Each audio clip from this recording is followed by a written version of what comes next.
So it's important to be honest in recovery, obviously, because if you're not telling your therapist the truth, you're not telling your wife the truth, and maybe even you're lying to yourself, are you even in recovery? I mean, come on, the answer is no. I mean, we can't lie ourselves into circles here. We're not going to ever get anywhere productive doing that. Here's the problem. Can we be honest? Can we? Seriously, can we? And here's what I mean by that is the driver behind a lot of these behaviors is really uncomfortable. It is not something you want to say out loud. It's not even something I want to admit to myself that I did. But I have to. I have to if I want to recover. Now, your wife's going to want to hear about this. And for the betrayed partners listening to this, I would really encourage you to please try. I know this is painful, but I would encourage you to please try to have an open mind and please, to the best of your ability, try not to react, too much in that moment where this is disclosed. I get it. You're going to have the emotional response that you're going to have, and you have every right to have the emotional response you're going to have to the things that have been done to you. The only reason I'm saying if we can try to kind of find some grace here and try not to make this try not to make honesty being intimidating, it's to our benefit if we can do that. Here's what I mean. Here's what I'm getting at. What if the truth hurts? What if the truth is not what you want to hear?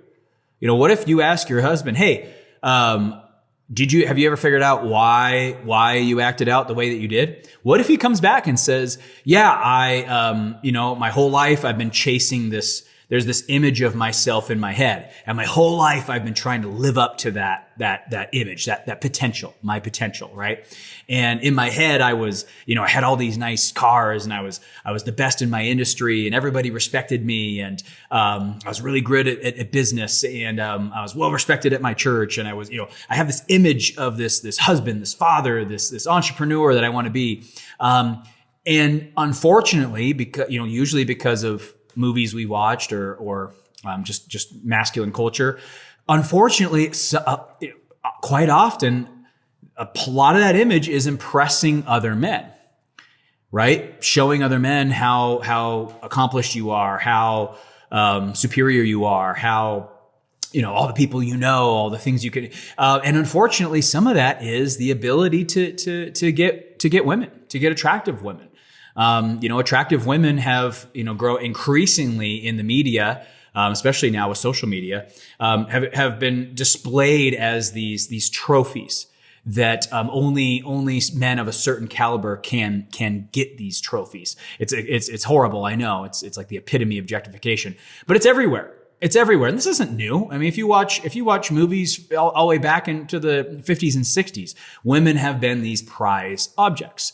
Right. I think I was talking to my wife and she was citing a study. I guess they did like an analysis of film, and it was like the number of women who fell for the guy who was in the position of power. And a lot of times it was like she reluctantly fell for him. Right. But basically, the media continues to reinforce this whole idea that if you're really this awesome guy, then all these women are going to want to be with you. And typically it's the woman that all the other guys want to be with, but only this certain superior guy is the one who's able to be with her.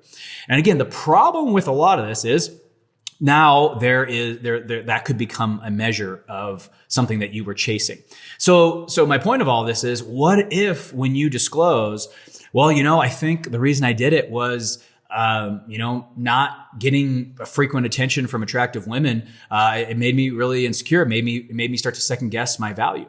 Right. And this is usually from men who, it's usually men who fall into one of two categories. Either they have used women to, make themselves feel better, all through, really high school, college, and their young adulthood, right? They've used women frequently for that.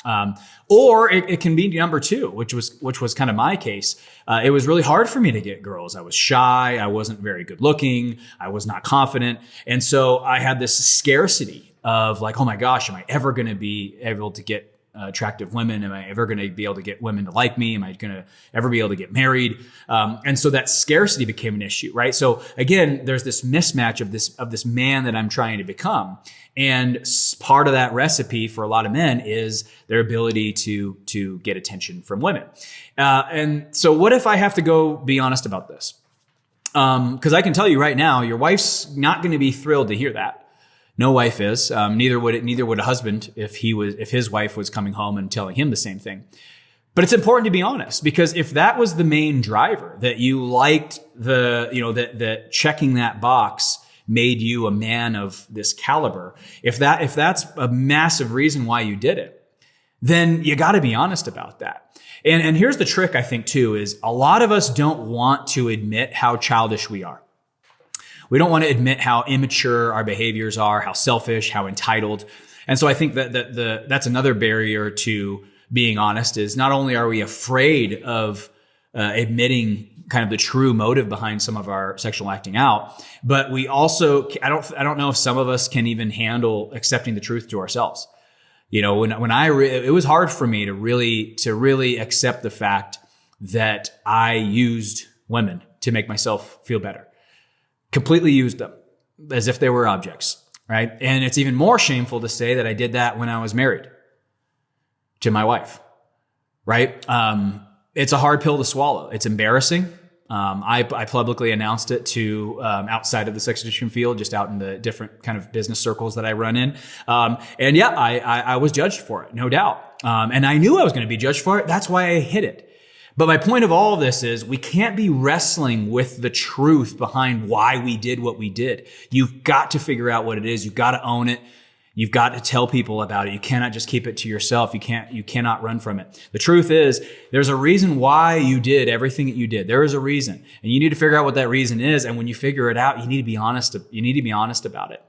You need to tell. And if your wife doesn't want to hear about it, that's okay. You don't have to tell her unless she wants to hear. But if she does ask, eventually you are going to have to come clean about the ins and outs of your process addiction. And if it's inconvenient for her to hear, that's really not up to you to decide. If your wife wants the truth, she deserves the truth. And if the truth is that you felt more masculine, more macho, more accomplished by sleeping with women when you were on work trips, then you need to tell her that. And if you like kind of preying on younger women or women of who are less off financially, and you like to flex and posture your superiority to feel godlike to these women, you need to say that.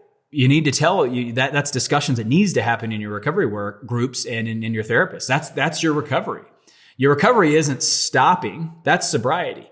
The recovery is, what was the thought processes I was engaging in to get to make the decisions that I made. And you need to be honest. If it was about image, and then it was about image. It was about masculinity. It was about masculinity. If it was because you love to feel wanted and seen in a very unique way, and sex was the way to do that, then do that. If you had a really hard time with women for the first 20 years of your life or 30 years of your life, and now you kind of found your confidence and you found money, and all of a sudden the things kind of had changed for you, and now you have all this regrets of lost time, and you're trying to now sleep with women because everybody else got to sleep with women in their 20s, but you didn't, and now you're making up for it, but you're married. You got to say that. I know that sounds stupid and it sounds childish, but if that what was going on was the fear of missing out and you wanted to live this exciting life, then you got to just admit the fact that that's what you did. But I think, one thing I see quite often is, and I don't think it's intentional, but I think a lot of guys assume that they're an addict. They subscribe to the whole, I was just doing this because I was stressed. Or, I was just doing this, to regulate my emotions, my childhood trauma, and I've never really realized how to bond, and so I use this as an escape to, I think they just kind of like fall into that because they heard it on a podcast or they read it in a book, and I think we need to be careful with that, because if you just like grab convenient stuff and just say, I'm an addict and I cope through sex and I'm powerless over lust and blah, blah, blah. And you just like adopt and inherit this process addiction. Is that actually going to lead to recovery though?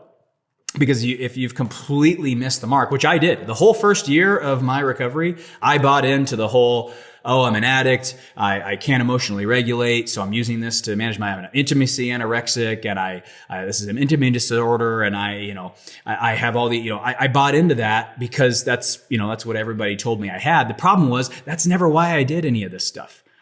I'm not your typical sex addict and porn addict in the sense that I can stop. I was doing it all to fulfill an image of myself, of being macho, of being this guy, being James Bond. And I know it sounds pathetic, but that's the truth. That's what I was doing. It was all just this massive performance, just like everything else in my life. Just like the cars I buy, the wristwatches I buy, the designer crap that I buy, all the positions in my different careers. It was all to have this macho show of proving to everybody how superior and special I was. In the end, it was all BS. It was all done out of insecurity. And my recovery work was figuring that out.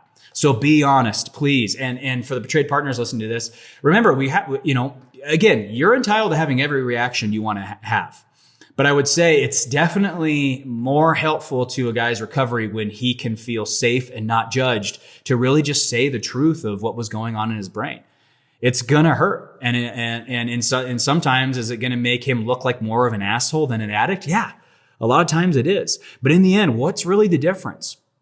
So I'm insecure and then I use women to be James Bond-like and be Tony Soprano or whatever, Christian Grey, blah, blah, blah, Batman, whatever the stereotype I'm trying to live up to. What's really the difference though? If I feel insecure and I'm compensating through a means of compensation, is it really that different than the guy who is an addict and is just escaping and using porn or sex or whatever to escape his life? Why do we have more grace for somebody who's doing this dopaminergic escape to regulate his emotions? Why is there more grace there than for the insecure guy who is using women to enhance his self-esteem, his self-worth, feel feelings that he wants to feel? Is it really that different? Why is one an addiction and the other one's not an addiction? To me, both people have screwed up ways of thinking. Both people are acting outside of their integrity, and both people are lying and ashamed of their actions. Is it really that different? So again, let's be honest. If you're not an addict, don't force yourself to be an addict. And if you're not an addict, that's okay. Then go do the addict thing. But the point is, we got to get honest about why we made these decisions. We have to get honest. And if we're not, I don't know if you're in good recovery. And frankly, relapse is probably going to happen because in the end, you're just white knuckling this whole thing. You haven't really prevented this thought process from occurring again.